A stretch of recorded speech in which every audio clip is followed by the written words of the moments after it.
शिक्षा संस्कार एवं रोजगार से आगे बढ़ता है देश ओझा। अच्छे कार्यों के लिए 56 इंच का सीना रखना होगा ओझा। बेटी ब्याओ और बहू पढ़ाओ, समय की मांग ओझा। भगवान परशुराम जन्मोत्सव पर विप्र वाहिनी के कार्यक्रम में पहुंचे ब्रह्मज्ञानी ने कहा, और नहीं समर्पण चाहिए, सभी समाज को साथ लेकर चलता है। जातियों के नाम पर सबको नकारते हुए निष्पक्ष काम कर रहा है विप्र समाज। हजार विश फाउंडेशन के संस्थापक सुशील ओझा ने कहा कि जो व्यक्ति एवं समाज समय के साथ नहीं चलता, जो इतिहास गवाह है कि समय उनको चलता कर देता है। काफी कुछ तो समय के साथ बदल गया है, लेकिन आज भी हर समाज में कई प्रथाएं ऐसी चल रही हैं जिनका कोई औचित्य नहीं रह जाता, केवल पन और समय की बची होती है। मृत्यु भोज भी इन्हीं में से एक है। विप्र फाउंडेशन ने नारा दिया कि बेटी ब्याओ और बहू पढ़ाओ, अर्थात बेटी की सही उम्र पर विवाह कर दिया जाए और ससुराल वाले बहू को बेटी स्वरूप मानकर उसकी पढ़ाई जारी रखें।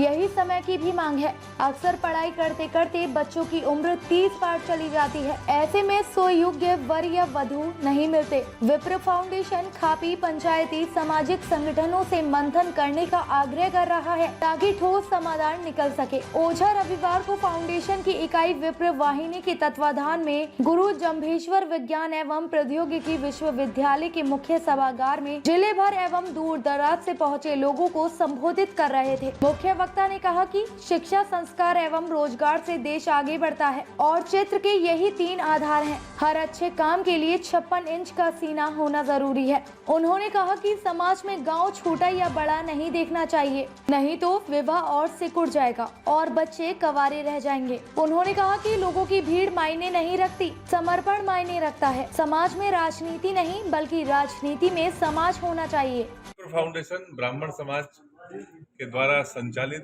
देश का एक अग्रणी सामाजिक संगठन है और मुख्य रूप से शिक्षा, संस्कार और रोजगार, इन 3 मुद्दों पर यह संगठन काम करता है और पूरे भारतवर्ष में हमारी शाखाएं हैं।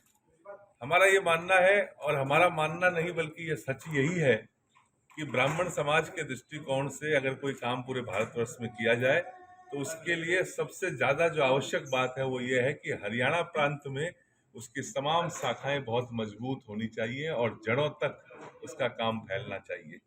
तो आज हिसार में ये जो कार्यक्रम आयोजित किया गया है, इस कार्यक्रम के माध्यम से हम हरियाणा के प्रत्येक तहसील और ग्राम तक जाने के उद्देश्य को लेकर के आज से ही आगाज कर रहे हैं। यहाँ पर विप्र फाउंडेशन बगैर किसी भी, हम सब समाज को साथ लेकर के और चलने के उद्देश्य के साथ काम करने वाला संगठन है।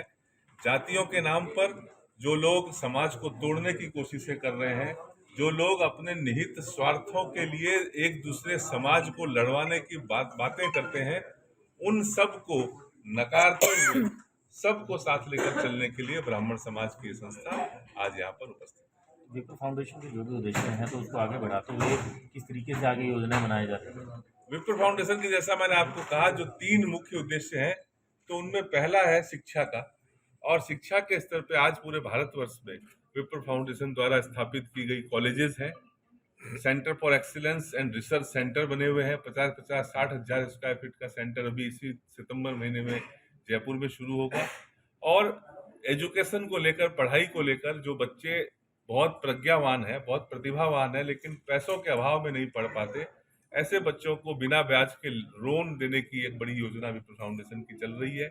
ऐसे शिक्षा को लेकर तमाम कार्यक्रम विप्र फाउंडेशन कर रहा है। इसके साथ साथ रोजगार को लेकर के भी विप्र फाउंडेशन का एक विप्र chamber of commerce and industries है। जैसे विप्र वाहिनी है, ये हमारी एक ब्रांच है, उसी तरह से VCCI विक्की नाम से है, जिसके माध्यम से हमारे जो स्थापित उद्यमी हैं उनमें तालमेल हो और युवाओं को हम कैसे आगे बढ़ाएं और कैसे उनको नौकरी करने वाला नहीं बल्कि नौकरी रखने वाला बनाएं, इस उद्देश्य के साथ ये VCCI काम कर रहा है। और तीसरा, संस्कार की जो बात हमने की, संस्कार को किस तरह से पुनर्जागृत किया जाए, इसके लिए संस्कारोदय नाम से हमारा एक प्रकल्प चल रहा है। और एक बहुत बड़ा प्रकल्प अभी इस समय भगवान परशुराम, जो सबके हैं, सिर्फ ब्राह्मणों के नहीं बल्कि जन जन के हैं, उनका तीर्थ स्थान, 5वां तीर्थ, अरुणाचल प्रदेश के परशुराम